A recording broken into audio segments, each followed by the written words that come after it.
Hello and welcome to Save Our Sperrins podcast, Voices from the Frontline.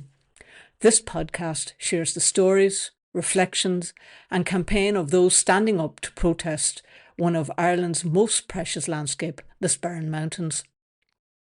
Across these episodes, you'll hear from people rooted in the land, farmers, artists, teachers, scientists and citizens, each with their own reason for speaking out against gold mining and extractivism. These are not just campaigners, they are caretakers, storytellers, stewards of the landscape and protectors of place. Together, their voices form a powerful reminder that this is not a protest of one community, one ideology or one generation, but a shared stand for what matters. Today, I'm joined by V'cenza Cirefice, an environmental educator, researcher and activist whose work bridges ecology, community and creative expression. V'cenza has been involved in grassroots campaigns across Ireland and beyond, exploring how art, storytelling and education can inspire deeper connections to the land and empower communities to protect it. She has long been a supporter and activist within the Save Our Sperrins campaign, standing with us and contributing her valuable voice and work over the years. I'm really looking forward to hearing her insights and the stories she has to share. Welcome, V'cenza. It's a real pleasure to have you here. And let's just get into it and see where the conversation takes us. So firstly, who are you and where do you feel most at home? Hi, Marilla, and thanks so much for having me on the podcast. My name's V'cenza, and I would describe myself as an activist, an organizer, and an artist. And I'm from the Mourne Mountains in South Down, and yeah, that's definitely where I feel the most connected to and the most at home. And are you there right now? I am, yes, I'm here at my family's farm in the mountains, yeah. And can you see the mountains? I can, yeah, I can see Binion from my house, which is, yeah, Oh, a beautiful mountain. that's Yeah. super. I'm slightly envious. Ah.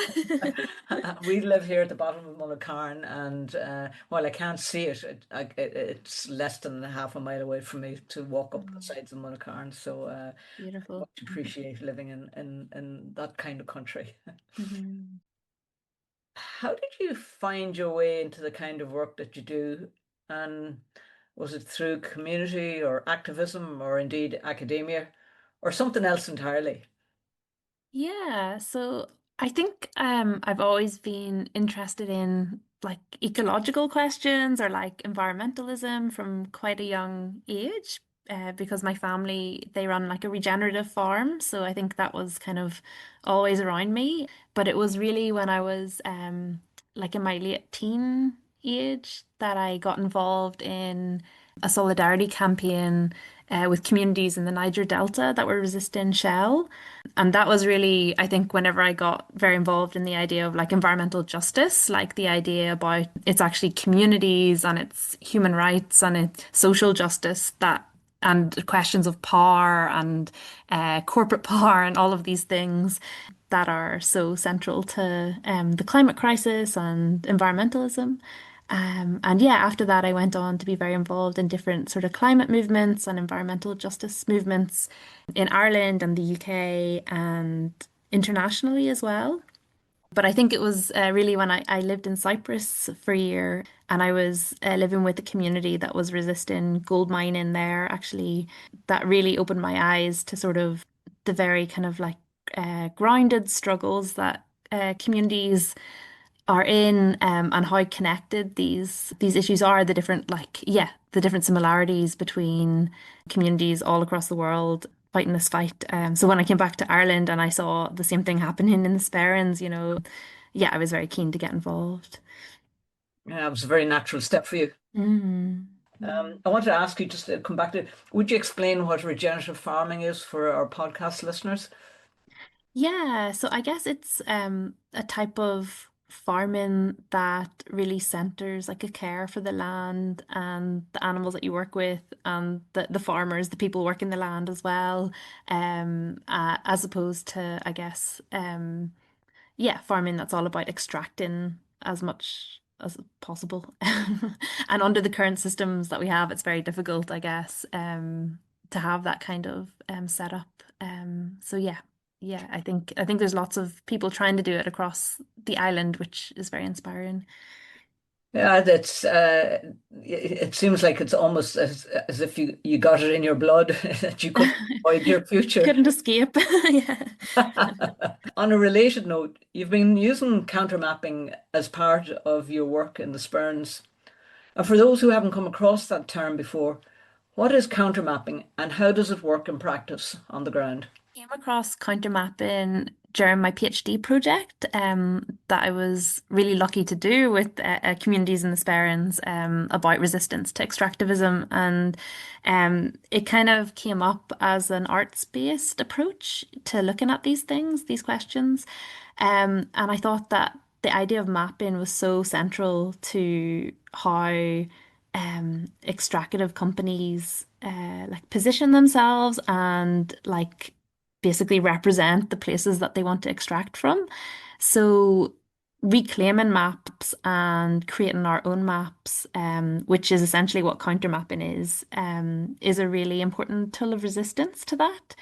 Um, so basically what we did was we with different communities across the Sperrins, we created yeah, our own maps based on what was important to the people who actually lived there and engaged with the landscape and these places and have a lot of different knowledge and stories and history and experiences to share. And these are all the things that are erased whenever either the state or the company want to move in and basically, yeah, extract whatever they want to extract from an area. So, yeah, I felt like it was a powerful tool for pushing back against that. You might say you were almost reclaiming the narrative. Would you describe the counter mapping as that? I would describe it as like a counter narrative, really, to like what has been called the extractive gaze. You know, it's a view from above that kind of just sees these blank landscapes that are just empty and waiting to be turned into a profit-making kind of project, you know. But yeah, we're creating the narrative that that's not the reality on the ground, you know, that people like love and live and struggle in these spaces as well. It kind of makes me wonder how might a counter map shift the power or change how we see a place like this? Yeah, I think yeah, the question of power is really central. And I think that it yeah, they need to be made by the people who are actually like engaging with these places and living there. So it's a way for people to tell their own stories rather than it being told from the outside. Yeah, so it's a way, I think, of reclaiming that. Yeah, it's a way of saying that these areas are actually full of abundance and they're like value and how we measure value can be done in different ways. So yeah, I find it like a very powerful tool, especially when you're confronting like corporate power and the power of the state. In relation to this podcast recently, I had occasion to just look up some of the history around the area, the Sperrins, particularly the area known as Montalona, Mm. and I was absolutely fascinated to hear the history of the O'Neills, I think it was, and how Mm. they were based there and how they left Ireland forever with the flight of the Earls up the Green Road. Really, that was possibly the last sort of, in parentheses, High King of Ulster, who was there, or his father was there for 30 odd years. And yeah, it was just, and then this just a whole sort of tradition of Gaelic speaking and a particular dialect of Gaelic not found in any other part of Ireland, really, all in this area. So when you're using sort of counter mapping, I'm sure that brings that to the Mm. fore. I'm sure you've unearthed some very interesting things about the Sperrins. Yeah, absolutely. And yeah, all of those stories you just mentioned there were things that came up, and yeah, there's so much rich knowledge, in the place and different different connections through the Irish language and place names and all of that. But I think it's really interesting as well when you think about how mapping's been used like historically in Ireland, it was really developed, I think, here as a colonial tool to, turn the land into like a plantation or, something that we can extract from for capital accumulation. And it would then was like those techniques were exported all around the world. So yeah, I think that that kind of like colonial mapping, like it's still seen today in the way the land's mapped like through the TELUS survey, Yes. for the for to facilitate these companies coming in and extracting minerals. And looking at the historic maps of the Sperrins is super interesting as well because like they're just labeled mountains to the west. There's no actual all the beautiful names of the mountains and the areas and everything is just totally wiped over. And even thinking about the Munterlony, how they were described in Westminster, in reports as the wild and barbarous lands and people of Munterlony, I think those narratives are still very much alive in how the extractive companies try to portray the place today. So yeah, very interesting to think about all those things. Yeah, I suppose when you map a place, you can measure it and then you can begin to control it.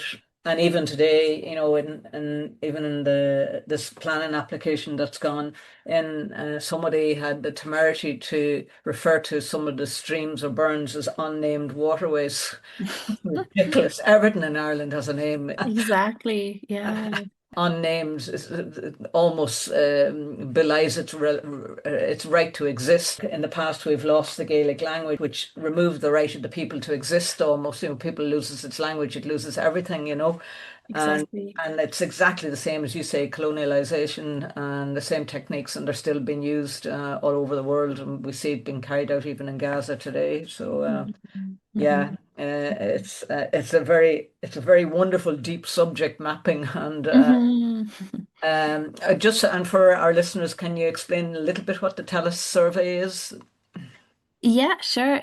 It's a mapping project that's been happening since I think 2004, so for quite a long time. And it's like funded by the state North and South through Geological Survey Northern Ireland and Geological Survey Ireland.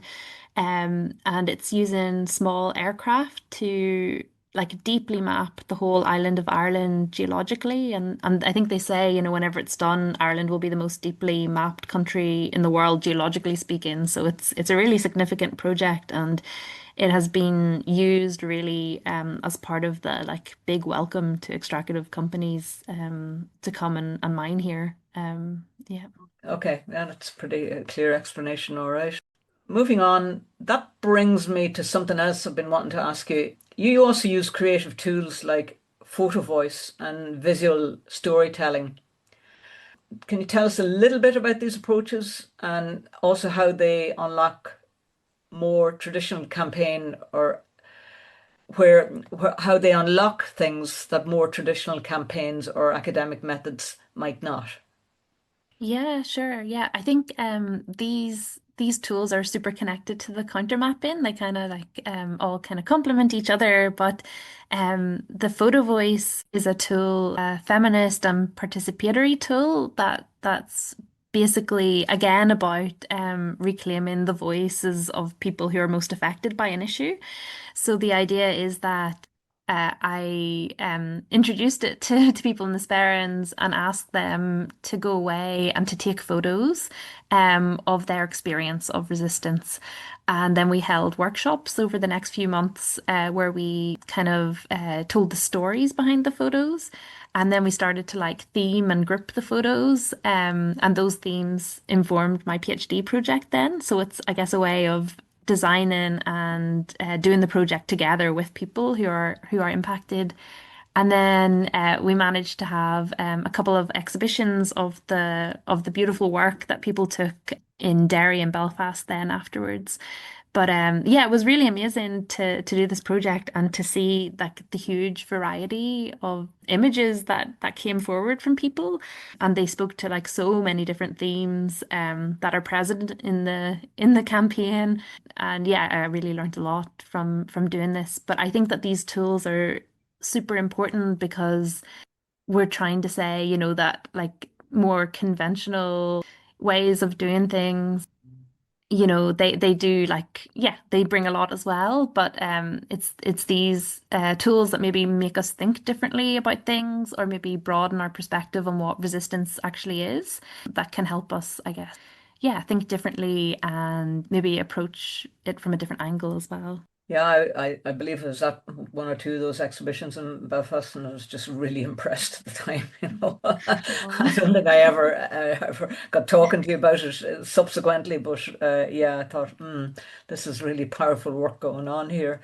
But Mm. just to dig a little bit deeper, Mhm. what have you seen emerge in the Sperrins through this kind of creativity and collaboration? Yeah, I think some of the big things I took away was this idea of like how wide the sense of community was. So like it wasn't just about the people who live there, but it's very much about the land as well, and about the, I would call it like the more than human beings that live there too. It's really like widening our sense of community to in like to also include like the bog and the streams and the trees and the rivers. And yeah, I think that's really powerful and really beautiful. And also, I think sometimes in like campaigning, we can get caught up in protests and writing letters and petitions, and all of that's super important. But what I sort of saw emerge through the project was a focus on care and building relationships with each other, and all of the things like going for walks together and like having a picnic on the mountain and spending time getting to know each other, that is all part of the resistance, and that came through really strongly in the project, which I thought was really inspiring.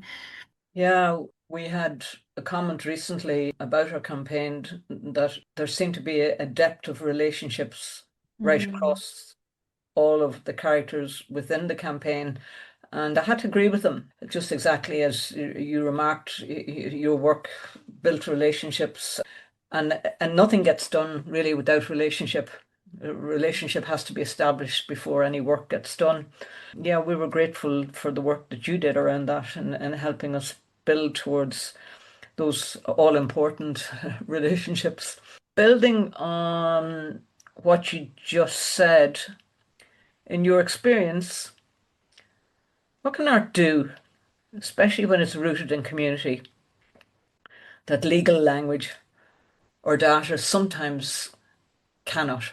Great question. And I think it makes me think a lot about the quote by Audre Lorde, the master's tools will never dismantle the master's house. I think that, yeah, we need different ways of doing things, different ways of seeing, different ways of being and relating to each other, because like the thing that we're resisting here, extractivism, it's actually about relationship. It's about a very specific way of relationship that's about taking and not giving anything back, about enclosing and destroying and rupturing things. So whenever we do things in a way that builds different relationships, like you talked so powerfully about there, you know, that is the resistance. And I think that art and yeah, visual storytelling, all of this stuff is a really important tool in creating that, and also connecting in with like emotions as well, you know. It's all these things that have been devalued by the systems that we're up against. And yeah, like relationship, emotion, things that are valued or like seen as kind of like soft. These are actually, I think, where the power lies. And yeah, these kind of more creative tools allow us to get to that, and they allow us to speak a different language, I guess. And it's one that the system doesn't really know how to come back up against because yeah, it doesn't know how to respond to that, I think. Great, great answer there. You mentioned saying there, and I wasn't familiar with it at all. And I'd wonder if you could just explain it a little bit more. The master's tool will never dismantle the master's house. Yeah, it's a saying that the systems that we're trying to fight are built using some very specific tools. So whether that's like supremacy or like hierarchy or like domination or aggression. And so whenever we want to take down the house, we have to think about doing things completely differently. So All right. we're not trying to like smash a window. We're taking the whole house down, you know. So we want I get to it. yeah, we want to think about like organizing in different ways, building relationships in different ways, building campaigns in totally different ways. So would you see that way of relating as something beyond just people, as a form of resistance in itself? I think so because I think the systems that I'm talking about, they see the world around us as just like dead matter, you know, like as just like dead resource. The mountain's just a dead resource that we can basically like dig up and extract whatever we want from. That's like the worldview that, you know, that system is built on. Huh? So whenever we start to see the land around us as like living and the more than human world as having agency, being part of our communities, needing to be have a voice at the table as well. And that's, I guess, what the rights of nature movement's doing very powerfully at the minute. I think that's whenever, yeah, I think that's a really important part of the struggle for sure. Yeah, you're right about the rights of nature. It seems to be on everyone's tongue. It's even turning up on the television for people to still Mm. look at it, and Yeah. maybe 5 years ago, people wouldn't have known what the rights of nature was about. It's great that it's coming into mainstream conversation. More and more people are getting on board with it. That gives me hope. I like Yeah. your idea, what I would call the commodification of nature. It's just been treated as a commodity Hmm. to be used and reduced, spat out at the other end. It's much more than a commodity, and it's taken us a long time to realize that. Bringing people into a different mindset where we are part of nature and nature is part of us, and we can't just live isolated from nature and all the things that support us, because it is the fresh air we breathe, the clean water, pure water we drink, and the healthy soil that we eat from, Hmm. which really is the backbone of life on Earth. If we continue to destroy it ad nauseum, we're going to be very quickly in trouble. Absolutely. Yes. And once we begin to understand that we're not separate from nature, then how we treat it and how we be in the world changes as a result of that. So there's less commodification. Though I have to confess, we're a long way from that point yet, but we That's keep it. on keeping on. We keep trying for sure. You've been involved in what you call horizontal learning and movement building. And for anyone not familiar with that approach, what does that mean and what does it look like in action on the ground? Yeah, I mean, I think it ties in directly to what we were talking about, about different ways of relating, and needing to like practice the futures that we want in the present, you know? And so yeah, if we're talking about building like a future like of liberation and like moving beyond extractivism, I think we have to embody that like in the present. And I think that the relationships within our movements are really important spaces where we can practice that. And so like some of the movements that I'm involved in practice this idea of like non-hierarchy. So there would be, I guess, like more horizontal relationships, like power. There's still power dynamics for sure, but like we're just trying to be really like aware of that and how that shows up in our group dynamics because yeah, it's in our personal relationships and in our group relationships that these systems can show up as well. So we have to be really aware of that and try to counter that. So I guess in groups that might look like having more like rotating roles rather than having leadership concentrated with a few people. It means being really conscious about like who's doing the most work and trying to support each other. yeah, trying to just like think about power all the time and how it shows up in these relationships. Oh, that's a really powerful insight. Is it difficult to hold on to those values, particularly in your traditional academic setting, and then out in the wider world? You could just take the two questions separately if you wanted, you know. I think that like we're all conditioned by the society and the systems that we live under, and those behaviors show up in all of us. I think that that's totally normal, and yeah, it's something we just have to be aware of. But I think especially with academia, it's such a hierarchical kind of system, and I find it hard to be in that system, and I think that there's a lot of research that is quite extractive itself, of communities, especially like marginalized communities. And I was really conscious of that when I was doing the project, and I think that's why the tools of photo voice and counter mapping helped, because it kind of like decentered me as like I didn't want to come in and be like I'm an expert in any way. I was just really there to facilitate the discussions and the work, because the real experts were the people on the ground. I was there to learn from. That's not always what happens within academia, unfortunately, and it's almost like, communities can be mined for their knowledge and their experiences, Yeah, So I think that keeping that conversation going is really important in academia, and really reflecting on how those dynamics show up. yeah, I like your reference to community has been mined for Yeah. for lots of information and experiences. So I think that leads us naturally to the next thing.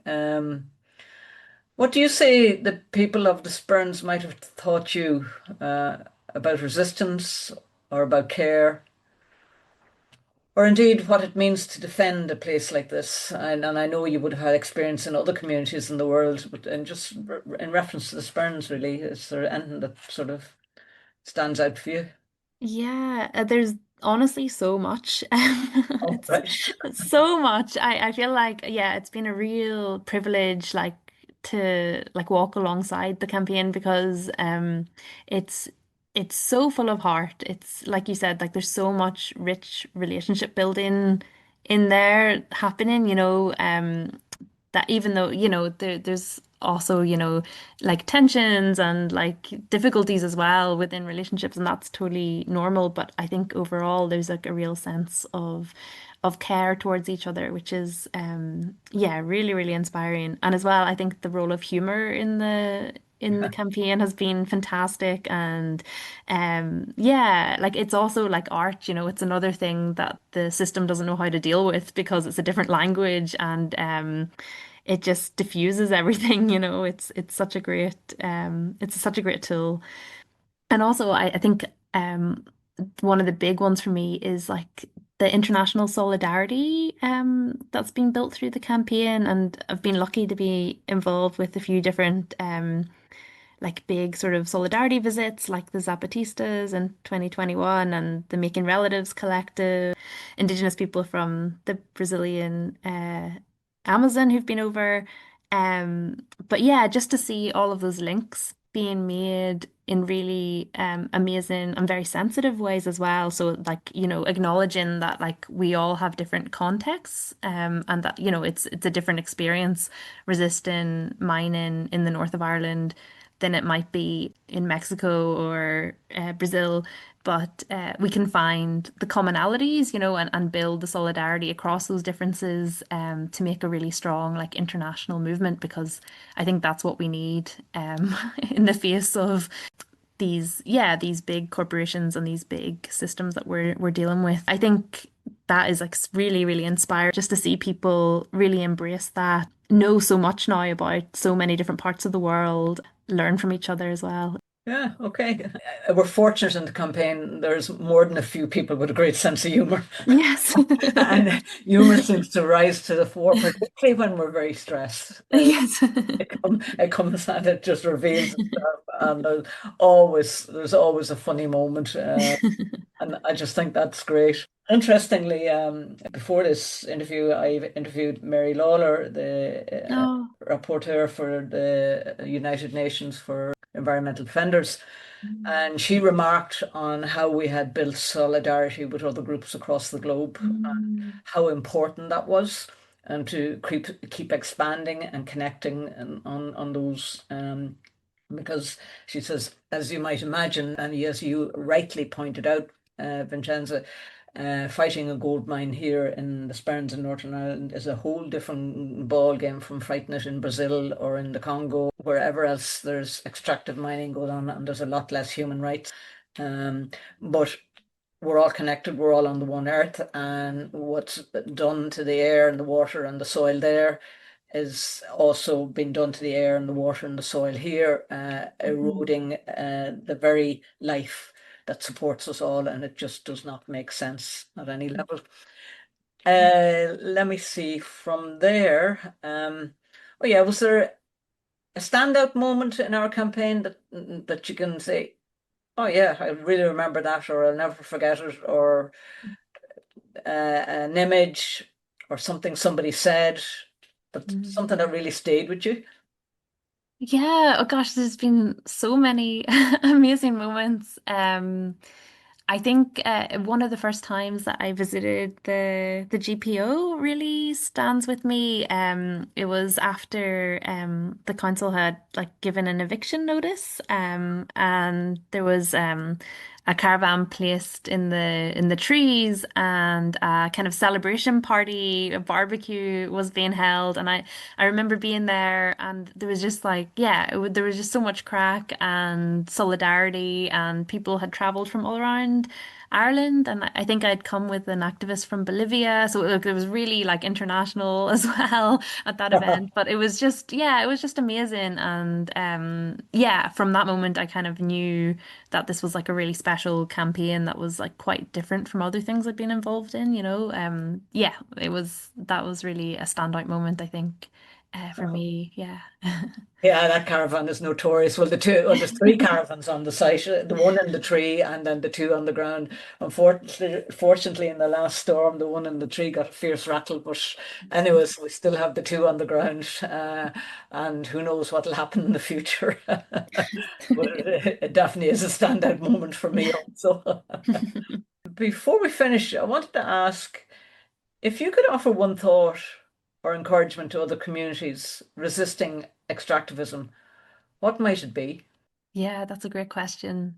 Yeah, I think this idea of like getting to know each other super well is so important, and that's the foundation of everything, but also getting to know the land you're on really well, and like building that intimacy with place is like very, very important. Yeah, and I think that's the work that Save Our Sperrins and people across the Sperrins have been doing is, yeah, getting to remember the stories, to relearn the history, to yeah, even just walk on the land again that's been threatened, and put our bodies on it. I think that these are all like really important types of resistance that we often kind of overlook. And whenever we're like deeply rooted in place, you know, I think the resistance is unstoppable. Oh, that's great. Thank you for that. And one last question I'd love to hear your thoughts on. What gives you hope? What gives me hope is, I think, not, yeah, like not thinking about what victory is like. In the same way. You know, I think sometimes we can think about winning as looking a specific way, but I think if we think about winning as, yeah, these relationships that we're building, and these sort of everyday connections and these, yeah, these smaller things, I think gives me a lot of hope because I can see it like happening before my eyes, you know, these transformations, and doing it together, like in this collective way. Yeah, gives me a huge amount of hope because we live in a very like very scary, worrying times, I think. But whenever, yeah, whenever we have each other and we have this solidarity, that definitely keeps me going. Thank you so much for coming onto this podcast, for adding your voice to the campaign and helping in your own way to deeper relationships right across the Sperrins. We are so grateful. Thank you for speaking with us today, and we'll see you soon. Oh, thank you so much. Great to talk with you. Bye. That was such an inspiring chat with V'cenza. She's been with us through so much in this campaign, always bringing her creativity, insight, and courage to the table. And I'm so grateful she could share that with all of us today. If you enjoyed this conversation or it gave you something to think about, please follow the podcast and share it. Every listen, every share helps. These voices travel further and strengthens the movement to protect the Sperrins. Thanks for being here, and until next time, let's keep looking after each other and the places we call home.